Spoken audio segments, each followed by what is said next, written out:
The capital was moved to the sacred city of Kyoto, where Kamu, the 50th emperor of Japan, built a magnificent new palace, an impressive symbol of imperial authority.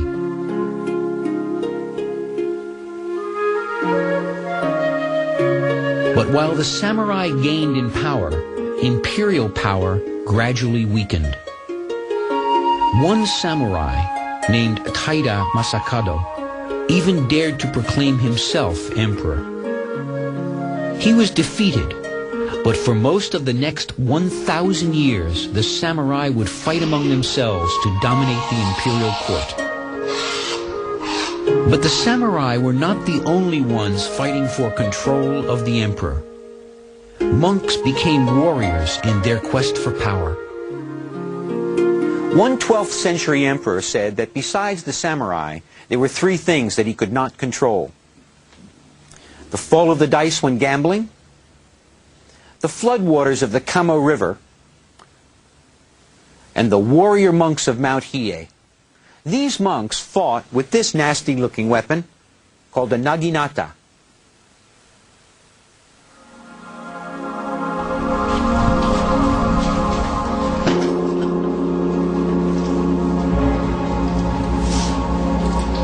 Today, a peaceful mountain retreat, this temple on Mount Hiei was once the headquarters of the largest and most formidable army in Japan, an army of warrior monks called the Sohei.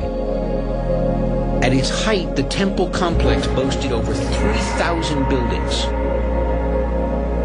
Wielding their fierce naginatas, a huge war party of Sohei monks would often flow down into the city of Kyoto to press their demands for privileges on the imperial court. Monks are supposedly peaceful, but the Sohei monks were legendary warriors. One of the most impressive feats of martial history took place here at Uji Bridge in the year 1180.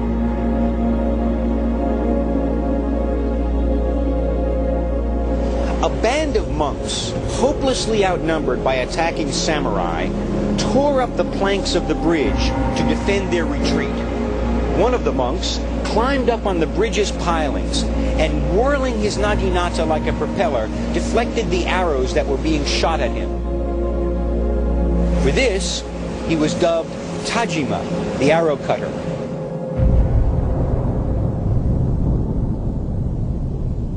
But despite their fighting prowess, the monks were finally no match for the powerful samurai clans, who eventually tamed them.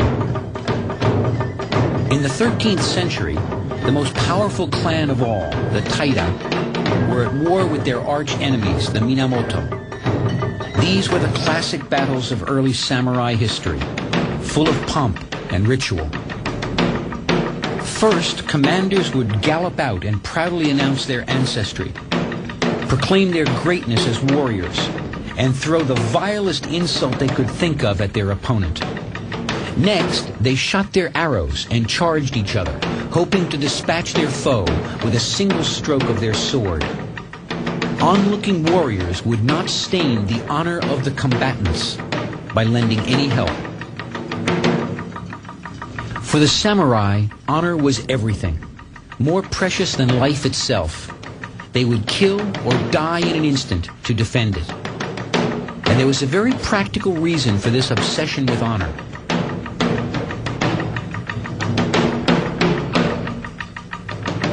A samurai's status and his lands were not protected by law, only granted by his lord.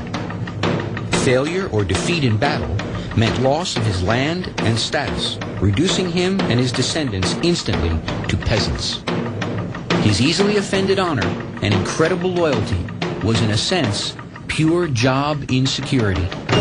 And so, the samurai brought back enemy heads after a battle, which they presented to their lords as proof of a kill. Their lord rewarded them with land and titles.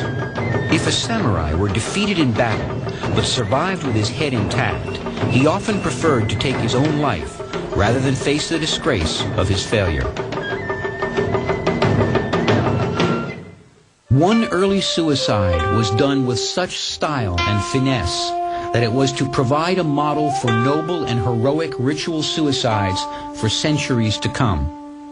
After one fearsome battle with the Taira clan, the defeated samurai Minamoto Yorimasa retreated here inside the Byoto-in temple.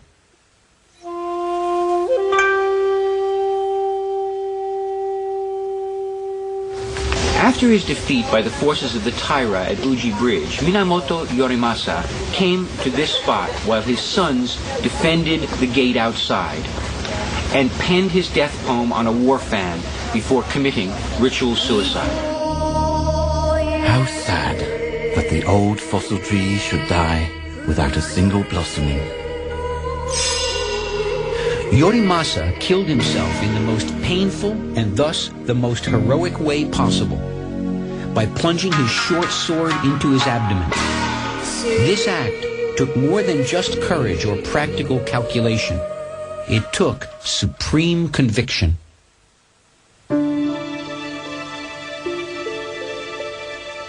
This obscure temple hides a little-known relic that speaks volumes about the place of honor given to samurai who committed ritual suicide. A group of samurai failed to defend a castle for their lord. Rather than accept defeat, 384 of them committed suicide in the main hall of the castle. Their lord honored them by taking the floor of the hall and making it the ceiling of this Buddhist temple, raising their act of suicide to a spiritual plane. 伏見城で切腹されました384名の方の血の跡でございます。お寺の天井に貼ってお弔いしてあるわけでございます。 What possessed the samurai to take their own lives in such a slow and painful fashion? Suicide was a rational and practical choice, preferable to the dishonor that would doom not only a samurai himself, but also his family and descendants to the brutal life of a peasant or a highway robber. The samurai were trained from childhood to welcome an honorable death. They were taught the Zen Buddhist belief that life is but a brief illusion, a flash of lightning, a bubble in a stream. In this warrior's mind, the very point of living was a noble death, preferably on the battlefield with honor, but failing that, by his own hand. And a noble death became more than elegant, dignified, and beautiful. It was seen as an almost holy act, a release from the cycle of life's suffering. It was this total lack of fear that allowed the samurai of the Minamoto clan to triumph over the Taira in a desperate sea battle. The Minamoto leader, Yoritomo, was not content merely to be the military leader of Japan. He rejected the titles given him by the emperor and established his own government.